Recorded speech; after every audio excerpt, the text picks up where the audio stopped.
जय हिंद दोस्तों, मिशन वर्दी बैच 2.0 में आप सभी का बहुत बहुत स्वागत है। तो दोस्तों, बिहार पुलिस सिपाही की परीक्षा के लिए आज से हम लोग एक न्यू प्रैक्टिस सेट को स्टार्ट कर रहे हैं, जिसमें साथियों हम लोग केवल और केवल सिलेक्टेड प्रश्नों को ही कवर करेंगे, जो कि साथियों आपके एग्जाम में पूछे जाने की काफ़ी ज़्यादा चांसेस होगा। तो साथियों आज हमारा प्रैक्टिस सेट 1 चलेगा और इस प्रकार से टोटल हम 10 प्रैक्टिस सेट को सॉल्व करेंगे। तो साथियों आप सभी को एग्जाम से पहले इन सभी प्रैक्टिस सेट को अच्छे से देख लेना है। और साथियों इस प्रैक्टिस सेट में आपको थोड़ा सा हार्ड क्वेश्चन देखने को मिल सकता है, लेकिन यकीन मानिए ये क्वेश्चन आपके एग्जाम के लिए वेरी इंपॉर्टेंट होगा। तो साथियों आप लोग सेशन को बिना स्किप किए लास्ट तक पूरा ध्यानपूर्वक देखिएगा। तो चलिए इसी के साथ आज के इस क्लास को स्टार्ट करते हैं। तो साथियों जो भी चैनल पर पहली बार आए हैं आप लोग क्लास टाइमिंग को भी नोट कर लीजिए। ये आपको क्लास मिलेगा डेली दोपहर 3 बजे, ठीक है, 3 बजे ये आपको क्लास मिलेगा। तो फटाफट से आप लोग सेशन को एक बार लाइक कर दीजिए। और आज आपका पहला क्लास है तो आप लोग सेशन को अपने सभी मित्रों के साथ भी ज़रूर शेयर कर दीजिए। तो आइए सेशन की शुरुआत करते हैं फर्स्ट क्वेश्चन से। तो यहाँ पर देखिए पहला क्वेश्चन है, राष्ट्रपति का अभिभाषण कौन तैयार करता है? स्वयं राष्ट्रपति, लोकसभा अध्यक्ष, राज्यसभा का सभापति या फिर डी केंद्रीय मंत्रिमंडल। बिल्कुल टॉप लेवल का क्वेश्चन है। चलिए आंसर बताइए। और साथियों अगर आपको इन सेट में किसी भी क्वेश्चन का आंसर पता है तो आप लोग नीचे लाइव चैट में या फिर कमेंट बॉक्स में अपना अपना आंसर बता सकते हैं। तो देखिए राष्ट्रपति का जो अभिभाषण होता है इसको कौन तैयार करता है? तो केंद्रीय मंत्रिमंडल। यहाँ पर डी ऑप्शन अगर आपने दिया है तो आपका बिल्कुल सही जवाब है केंद्रीय मंत्रिमंडल। अब यहाँ से क्वेश्चन बनेगा कि केंद्रीय मंत्रिमंडल की अध्यक्षता कौन करता है? तो खुद प्रधानमंत्री करता है, इस बात को ध्यान रखिएगा, ठीक है। अच्छा, लोकसभा अध्यक्ष की बात करें तो वर्तमान में लोकसभा के अध्यक्ष कौन है? तो ओम बिरला। याद रखिएगा वर्तमान में 18वीं लोकसभा चल रहा है, जिसके अध्यक्ष फिर से कौन बने हैं? तो ओम बिरला बने हैं, इस बात को ध्यान रखिएगा। आगे देखिए जिम्बाब्वे का पुराना नाम क्या है? वेरी वेरी इंपॉर्टेंट क्वेश्चन है, डायरेक्ट ये क्वेश्चन उठाकर एग्जाम में दे देगा। चलिए आंसर बताइए, जिम्बाब्वे का पुराना नाम क्या है? तो साथियों इस क्वेश्चन का आंसर बताइए क्या होगा? इसका आंसर होगा दक्षिणी रोडेशिया, ठीक है, दक्षिणी रोडेशिया। यहाँ पर ए ऑप्शन आपका सही जवाब है, ये पुराना नाम है जिम्बाब्वे का, ठीक, ध्यान रखिएगा। चलिए आगे बढ़ते हैं। अच्छा, जिम्बाब्वे की राजधानी पूछे कहाँ पर है? तो हरारे, यहाँ पर लिख देते हैं हरारे, ये जिम्बाब्वे की राजधानी है। आगे देखिए निम्न में से कौन सी चक्रवातीय हवा चीन सागर में चलती है? चलिए क्वेश्चन नंबर 3 के लिए आंसर कीजिए। हमने आपको पहले ही कहा है कि इस प्रैक्टिस सेट में आपको थोड़ा सा टफ क्वेश्चन देखने को मिलेगा, लेकिन एग्जाम के लिए बहुत ही ज़्यादा महत्वपूर्ण होगा। तो साथियों कौन सी चक्रवातीय हवा है जो चीन सागर में चलती है? तो इस क्वेश्चन का आंसर क्या होगा? टाइफून। क्या हो जाएगा? टाइफून। तो सी ऑप्शन याद कर लीजिए, इसका आंसर क्या होगा? टाइफून, ध्यान रखिएगा, ठीक है। आगे देखिए भारत में थोक कीमत सूचकांक में निम्न मदों में से किसका अधिकतम भार है? चलिए क्वेश्चन 4 के लिए आंसर बताइए। और साथियों आपके बिहार पुलिस के एग्जाम में अकेले साइंस से 35 से 40 क्वेश्चन पूछा जाता है। तो ऐसे में साइंस जो विषय है आपके एग्जाम के लिए बहुत ही ज़रूरी है। तो इसके लिए अगर आप लोग अलग से क्लास करना चाहते हैं तो सुबह 10 बजे की क्लास को देखिए। 10 बजे की क्लास में स्पेशल साइंस विज्ञान से प्रैक्टिस सेट को सॉल्व कराया जाता है। तो यहाँ पर क्वेश्चन नंबर 4 के लिए आपका आंसर क्या होगा? तो इस क्वेश्चन का आंसर आपका हो जाएगा ए ऑप्शन विनिर्मित उत्पाद, ठीक है। भारत में थोक कीमत सूचकांक में विनिर्मित उत्पाद मदों का अधिकतम भार होता है। बुरी मुद्रा अच्छी मुद्रा को चलन से बाहर कर देती है, यह कथन किस नियम से जुड़ा हुआ है? बिल्कुल एग्जाम में आने वाला क्वेश्चन है, आंसर लगाइए। और साथियों अगर आप लोग लाइव में पढ़ना चाहते हैं डायरेक्ट लाइव में, तो इसके लिए रात 8 बजे की क्लास को देखिए, ठीक है। ये क्लास आपको पूरा लाइव में मिलेगा, जहाँ पर आप लोग हमसे बात भी कर सकते हैं चैट के माध्यम से। तो याद रखिएगा 8 बजे, ठीक है। तो साथियों यहाँ पर इस क्वेश्चन का आंसर क्या होगा? बुरी मुद्रा अच्छी मुद्रा को चलन से बाहर कर देती है, यह कथन किस नियम से जुड़ा है? तो इस क्वेश्चन को रट लीजिए, इसका आंसर होगा ग्रेशम के नियम से। किस नियम से? ग्रेशम का नियम। मेघालय एक पूर्णतः जनजातीय राज्य है जिसमें निम्नलिखित जनजाति समूह है।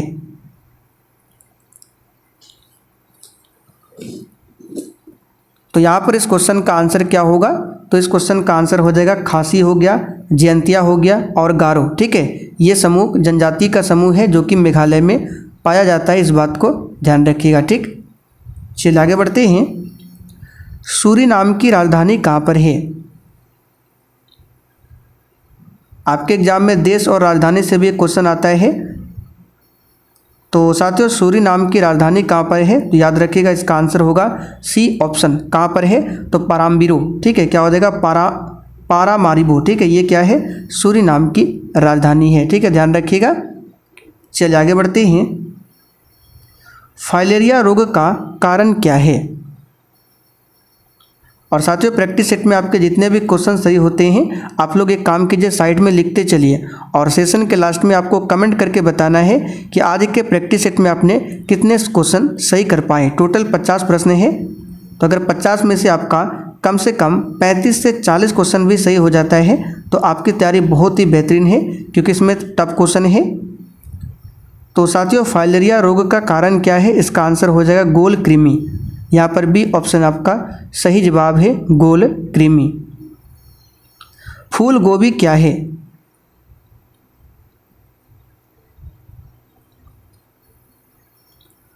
तो फूल गोभी क्या है? इसका आंसर क्या होगा? पुष्प क्रम। ठीक है, फूल गोभी क्या है? एक प्रकार का पुष्प क्रम है, इस बात को ध्यान रखिएगा। चलिए आगे बढ़ते हैं। पैरामीशियम में पाए जाने वाले केंद्रक की संख्या कितनी होती है? अच्छा, पैरामीशियम की बात करें तो पूछा जाता है ये किस संघ के अंतर्गत आता है? तो प्रोटोजोआ। ठीक है, ये प्रोटोजोआ संघ के अंतर्गत में आता है पैरामीशियम। ठीक, तो यहाँ पर पूछा गया है कि पैरामीशियम में पाए जाने वाले केंद्रकों की संख्या कितनी होती है? तो रट लीजिए, 2 होती है। कितनी? 2। मुद्रा संकुचन की अवस्था में मुद्रा की क्रय शक्ति क्या होती है? बिल्कुल सिलेक्टेड क्वेश्चन है साथियों, आपको एक भी क्वेश्चन को छोड़ना नहीं है। जो क्वेश्चन आपको नहीं आता है उसको याद कर लीजिए, बड़ा ही इंपॉर्टेंट क्वेश्चन है। तो मुद्रा संकुचन की अवस्था में मुद्रा की जो क्रय शक्ति है वो बढ़ जाती है। क्या होती है? बढ़ जाती है, ध्यान रखिएगा।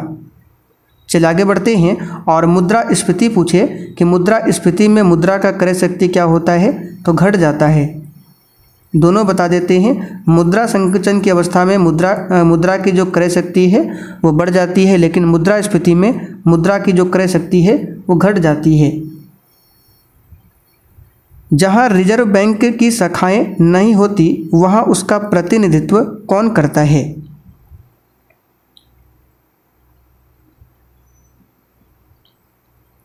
चलिए, अच्छा क्वेश्चन है। स्टेट बैंक ऑफ इंडिया करता है। यहाँ पर बी ऑप्शन आपका सही जवाब है। अच्छा, स्टेट बैंक ऑफ इंडिया की बात करें तो इसका पुराना नाम पूछे तो इंपीरियल बैंक ऑफ इंडिया था। क्या था? इंपीरियल। यहाँ पर लिख देते हैं इंपीरियल बैंक ऑफ इंडिया, ये स्टेट बैंक ऑफ इंडिया का पुराना नाम है। ठीक है, और इंपीरियल बैंक ऑफ इंडिया से एसबीआई कब बना? तो 1 जुलाई 1955 को। कब? 1 जुलाई 1955 को, इस बात को ध्यान रखिएगा। अब यहाँ से क्वेश्चन बन सकता है कि आरबीआई की जो स्थापना है जो कि 1 अप्रैल 1935 को किया गया था, तो ये किस समिति के सिफारिश पर? तो याद रखिएगा, यंग हिल्टन समिति। एक समिति था यंग हिल्टन समिति, तो इसी के सिफारिश पर आरबीआई की स्थापना किया गया था। व्यापारिक वैसलीन किससे निकाला जाता है?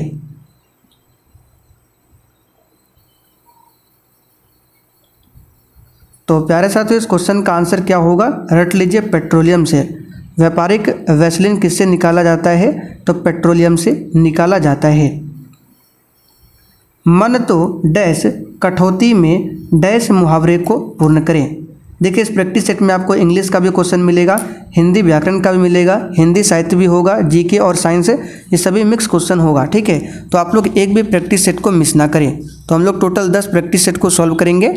तो यहाँ पर इस क्वेश्चन का आंसर क्या होगा बताइए? ऑप्शन ए चंगा और गंगा, मन तो चंगा कठौती में गंगा, आपने एक कहावत सुना होगा, तो यहाँ पर ए ऑप्शन सही है। समानार्थी शब्द का कौन कौन सा जोड़ा सही नहीं है? चलिए बिल्कुल सटीक क्वेश्चन है, आंसर लगाइए फटाफट से।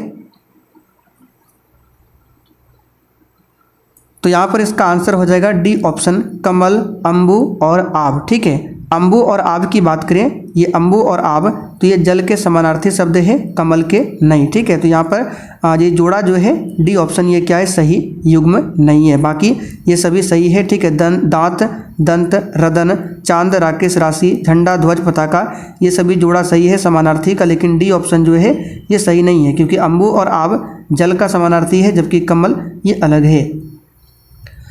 पैसे ही आदमी की इज्जत है, डैश के लिए उचित लोकोक्ति का चयन करें।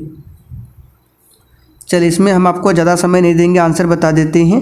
डी हो जाएगा, जर है तो नर नहीं तो खंडहर। ठीक, पैसे से ही आदमी की इज्जत है, इसके लिए उचित लोकोक्ति क्या है, जर है तो नर नहीं तो खंडहर। इसको रट लीजिए। ठीक है, इस टाइप के क्वेश्चन एग्जाम में जरूर आता है।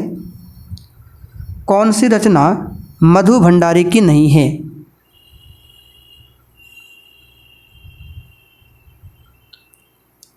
आंसर हो जाएगा डी ऑप्शन, पिंजड़े की उड़ान, ये जो है यशपाल द्वारा लिखित रचना है। मुकुल का समानार्थी शब्द बताइए।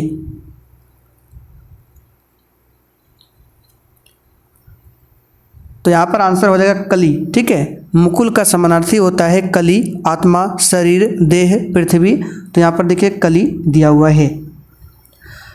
आगे बताइए लाइकेन क्या है?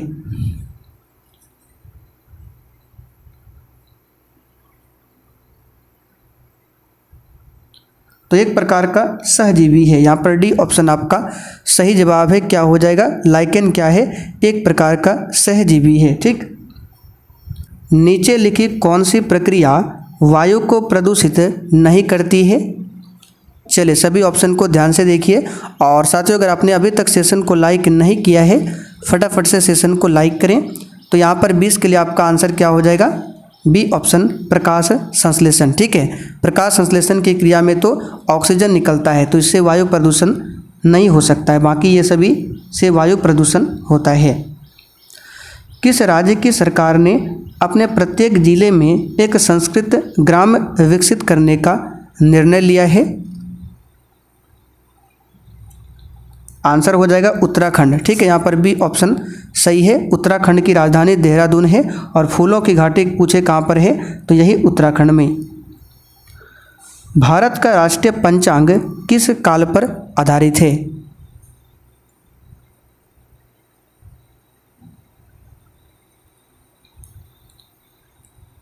तो साथियों भारत का जो राष्ट्रीय पंचांग है शक संवत पर आधारित है। रट लीजिए, एग्जाम में काफ़ी बार ये क्वेश्चन पूछा गया है, शक संवत पर आधारित है। अब शक संवत की बात करें तो इसका प्रारंभ किसने किया था, तो कनिष्क ने 78 ईस्वी में प्रारंभ हुआ था। कौन, तो शक काल यानी कि शक संवत। विक्रम संवत की बात करें तो विक्रम संवत जो है ये 57 ईसा पूर्व में प्रारंभ हुआ था। और एक पूछा जाता है गुप्त संवत, तो गुप्त संवत जो है 319 20 ईस्वी में प्रारंभ हुआ था। ठीक है, हिजरी संवत पूछे तो 622 ईस्वी में प्रारंभ हुआ था। सारे प्रश्नों को ध्यान रखिएगा। भारत में संसदीय समितियों में से कौन विभागीय व्यय और अनियमितताओं पर निगरानी रखने का कार्य करती है? देख सकते हैं कितना ज़्यादा इंपॉर्टेंट क्वेश्चन है, इसलिए बोलते हैं एक भी क्वेश्चन को बिल्कुल भी स्किप ना करें और रेगुलर क्लास को देखिए। इसका आंसर हो जाएगा लोक लेखा समिति। साथियों लोक लेखा समिति की बात करें, इसमें टोटल 22 सदस्य होते हैं, जिसमें से 15 सदस्य होते हैं लोकसभा से और इसमें से 7 सदस्य होते हैं राज्यसभा से। तो इस प्रकार इसमें टोटल 22 सदस्य होते हैं। वहीं प्राक्कलन समिति की बात करें तो इसमें 30 सदस्य होते हैं और 30 के 30 सदस्य केवल लोकसभा से ही होते हैं।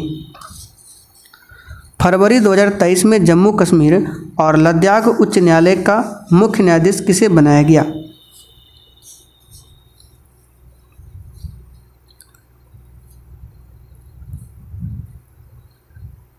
तो यहाँ पर इस क्वेश्चन का आंसर क्या हो जाएगा, तो 24 के लिए आंसर हो जाएगा आपका option A, N Koteshwar Singh को। किसे? एन कोटेश्वर सिंह को। केसर है सूखा।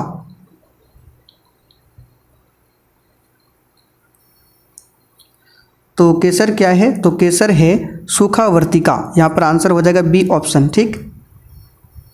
गारो निम्न में से किस प्रदेश की जनजाति है?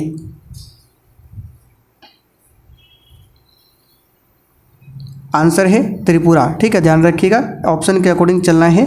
गारो निम्न में से किस प्रदेश की जनजाति है? तो आंसर क्या हो जाएगा यहाँ पर? त्रिपुरा। एक गारो खासी जयंतिया जनजाति भी है जो कि मेघालय में भी है, लेकिन ऑप्शन में मेघालय नहीं है, तो आंसर यहाँ पे त्रिपुरा लगा सकते हैं। इस बात को ध्यान रखिएगा। किस राज्य में सबसे अधिक चंदन के वृक्ष पाए जाते हैं?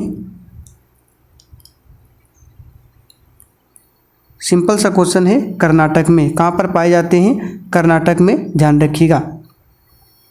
और सबसे अधिक पूछे कि जूट कहाँ पर होता है, तो इसे भी नोट कर लीजिए, पश्चिम बंगाल में। सबसे अधिक गन्ना पूछे तो उत्तर प्रदेश में होता है। केरल को गरम मसालों का राज्य बोला जाता है। अब यहाँ पर देखिए इंग्लिश का क्वेश्चन है, choose the active voice of the following sentence. यहाँ पर देखिए पेसिव वॉइस में आपको दिया गया है और आपका एक्टिव वॉइस बनाना है। एक्टिव पेसिव वॉइस से एक क्वेश्चन एग्जाम में जरूर देता है, तो पेसिव वॉइस है और इसका एक्टिव बनाना है। तो सिंपल सा क्वेश्चन है, तो कैसे बनेगा? तो यहाँ पर देखिए ऑप्शन के हिसाब से चलिए। अगर ऑप्शन यहाँ पर ए की हम बात कर लें तो द टीचर स्कॉल्ड्स हिम दिया है। यहाँ पर देखिए स्कॉल्ड्स यानी कि यहाँ पे प्रेजेंट टेंस का प्रयोग हुआ है और यहाँ पे वाज है, इसका मतलब ये तो होगा नहीं। ठीक। बी ऑप्शन की बात करें, the teacher was scolding him. अगर हिम को आगे करे तो ही बनेगा, और यहाँ पे वाज है तो वाज के साथ बीइंग होना चाहिए, लेकिन ऑप्शन यहाँ पे बीइंग नहीं है, इसका मतलब ये भी नहीं होगा। सी ऑप्शन की बात करें तो द टीचर इज दिया है, ये प्रेजेंट इम्परफेक्ट है, ये वाज है, ये भी नहीं होगा। आंसर बचा डी। अब इसको देख लीजिए बनाकर, तो यहाँ पर देखिए हिम को आगे करेंगे तो ही हो जाएगा, और यहाँ पे देखिए स्कॉल्डेड है यानी V2 है, तो पास्ट इंडेफिनिट होता है, तो पेसिव बनाने के लिए वाज का प्रयोग करते हैं, तो ही वाज हो जाएगा। उसके बाद स्कॉल्डेड बाय द टीचर, यानी कि डी ऑप्शन यहाँ पर करेक्ट है। ठीक है। एवरेस्ट संसार में सबसे ऊंची चोटी है, इसका ट्रांसलेशन बनाइए।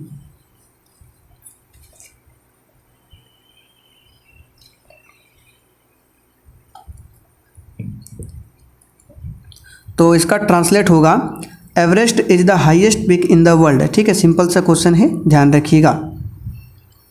श्री हरिवंश राय बच्चन किस युग के कवि है? अब देखिए हिंदी साहित्य का क्वेश्चन है और पीछे हमने कवर किया हिंदी व्याकरण। हर तरह के क्वेश्चन आपको इस प्रैक्टिस सेट में मिलेंगे।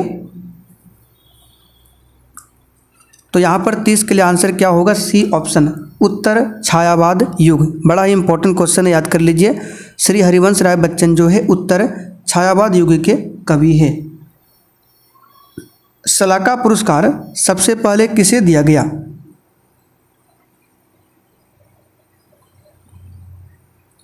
तो सलाका सम्मान जो है हिंदी अकादमी की ओर से दिया जाता है। ठीक है, हिंदी अकादमी का दिया जाने वाला सबसे ऊंचा सम्मान है, और सबसे पहले ये मिला था रामविलास शर्मा को। आंसर हो जाएगा यहाँ पर ऑप्शन ए। ठीक।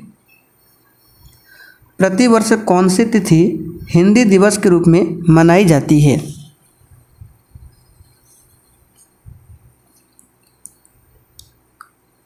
तो इस क्वेश्चन का आंसर हो जाएगा 14 सितंबर को। अब क्यों मनाया जाता है? क्योंकि 14 सितंबर 1949 को हिंदी जो है देश की राजभाषा संविधान सभा द्वारा स्वीकार किया गया था, इसलिए 14 जनवरी को राष्ट्रीय हिंदी दिवस मनाते हैं और 10 जनवरी को विश्व हिंदी दिवस।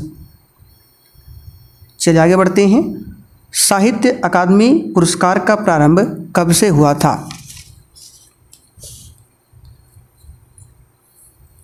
तो साथियों बड़ा ही इंपॉर्टेंट क्वेश्चन है, आंसर याद कर लीजिए। 1955 ईस्वी में प्रारंभ हुआ था, इस बात को ध्यान रखिएगा। ठीक है। साहित्य अकादमी की स्थापना पूछे तो ये हुआ था 1954 में, 12 मार्च 1954 में हुआ था। ठीक है, और ये पुरस्कार प्रारंभ हुआ था 1955 से। निम्न में से कौन सा शब्द भिन्न है? यानी इन चारों में से कौन सा शब्द है जो अन्य 3 से भिन्न है? आंसर हो जाएगा सी ऑप्शन, वात। देखिए सलील, तोय और वारी, इसकी बात करें तो ये जल के पर्यायवाची है, जबकि वात जो है ये वायु के पर्यायवाची है। तो याद रखिएगा सी ऑप्शन यहाँ पर क्या है? अन्य 3 से भिन्न है। एक पिंड का भार बढ़ेगा यदि इसे ले जाया जाए, तो यहाँ पे भार पूछा गया है और आप सभी जानते हैं भार यानी वेट बराबर क्या होता है m इंटू जी, यानी कि इसमें द्रव्यमान तो होता है ये, साथ में गुरुत्वीय त्वरण होता है। और आप सभी जानते हैं छोटी जी का मान ये फिक्स नहीं होता है, अलग अलग जगहों पर ये बदलता रहता है। तो यहाँ पर बता देते हैं छोटी जी के बारे में। देखिए अगर छोटी जी की बात करें तो पृथ्वी से अगर ऊपर जाएंगे या फिर पृथ्वी के नीचे जाएंगे तो छोटी जी का मान क्या होगा, घटेगा।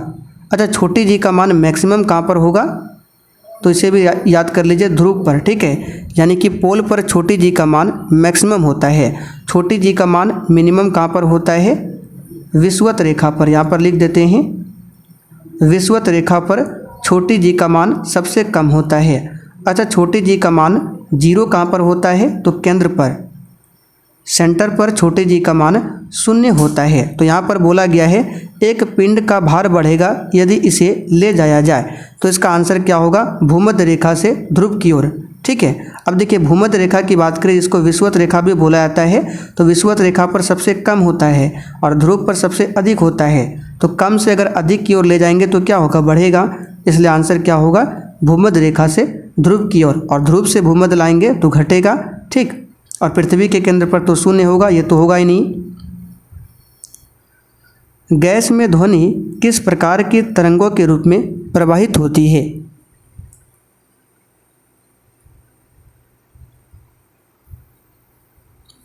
आंसर है अनुदैर्घ्य तरंगों के रूप में।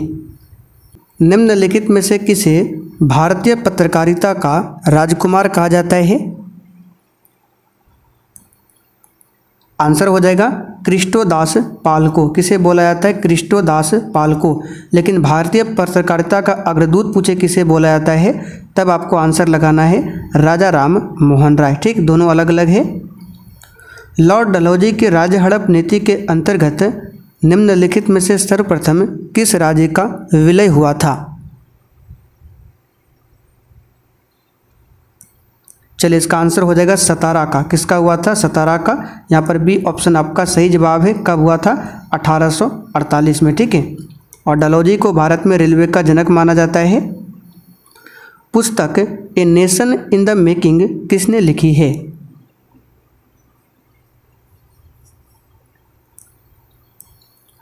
चलिए इसका आंसर हो जाएगा सुरेंद्र नाथ बनर्जी ने। एक पुस्तक पूछा जाता है poverty and un British rule in India, तो दादा भाई नौरोजी ने लिखा है। किस आंदोलन से पूर्व गांधी जी ने कहा था मैंने रोटी मांगी थी बदले में मुझे पत्थर मिला, तो ये कहा था सविनय अवज्ञा आंदोलन में। जियात रंग आंदोलन का प्रारंभ कहाँ हुआ था, ये क्वेश्चन उतना इम्पोर्टेंट नहीं, इसका आंसर बता देते हैं मणिपुर, ठीक है, ध्यान रखिएगा मणिपुर। मुसलमानों में शिक्षा प्रसार के लिए बिहार के किस जिले में 1872 में साइंटिफिक सोसाइटी का गठन हुआ था, आंसर है मुजफ्फरपुर में। पटना युवक संघ की स्थापना किस वर्ष हुई थी, आंसर है 1927 में, ठीक है। हुमायूं द्वारा लड़े गए निम्नलिखित युद्धों में सबसे बाद में कौन सा युद्ध लड़ा गया, तो चौसा का युद्ध हुआ था 1539 में, सभी डेट लिख देते हैं। देवरा का युद्ध हुआ था 1531 में। कन्नौज का युद्ध हुआ था 1540 में। सरहिंद का युद्ध हुआ था 1555 में। तो बताइए सबसे बाद में कौन सा हुआ था, तो सरहिंद का युद्ध। आदि ग्रंथ अथवा गुरु ग्रंथ साहिब का संकलन किसने किया था,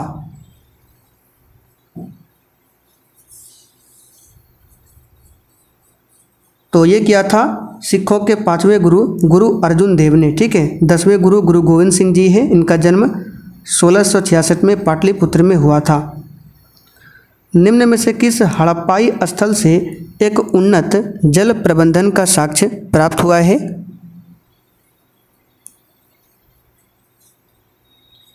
चलिए सिंपल सा क्वेश्चन है, धौलावीरा से। निम्नलिखित में से किसने समुद्रगुप्त को भारत का नेपोलियन कहा,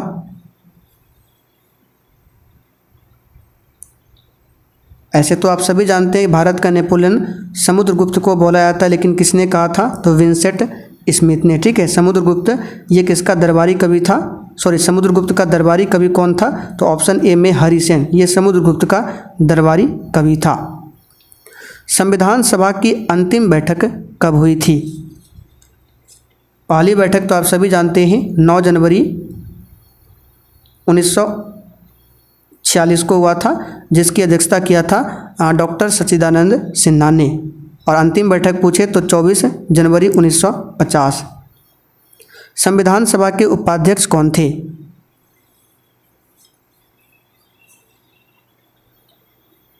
चलिए इसका आंसर हो जाएगा डॉक्टर HC मुखर्जी उपाध्यक्ष थे। ठीक है, यहाँ पे उपाध्यक्ष पूछा गया है। चलिए आज का आखिरी क्वेश्चन, सरिस्का पक्षी विहार कहाँ पर अवस्थित है? पूछा हुआ क्वेश्चन एग्जाम में। और साथियों एग्जाम से पहले आपको क्या करना है, जितने भी प्रीवियस ईयर के पेपर है उसको जरूर सॉल्व करना है। और प्रीवियस ईयर के लिए आपका टोटल 5 क्लास हो चुका है, लिंक डिस्क्रिप्शन बॉक्स में है प्लेलिस्ट का, या फिर यहाँ पर भी आप लोग क्लिक करके देख सकते हैं। ठीक है, तो सरिस्का पक्षी विहार कहाँ पर है? तो याद रखिएगा राजस्थान में। तो चलिए साथियों आज के लिए इतना ही। तो आप लोग कमेंट करके बताइए कि आपने आज के इस 50 में कितने क्वेश्चन सही कर पाए हैं। और सेशन पसंद आया हो तो जाने से पहले आपको सेशन को शेयर जरूर करना है, ये आपका फ़र्ज़ है शेयर करना। ठीक है।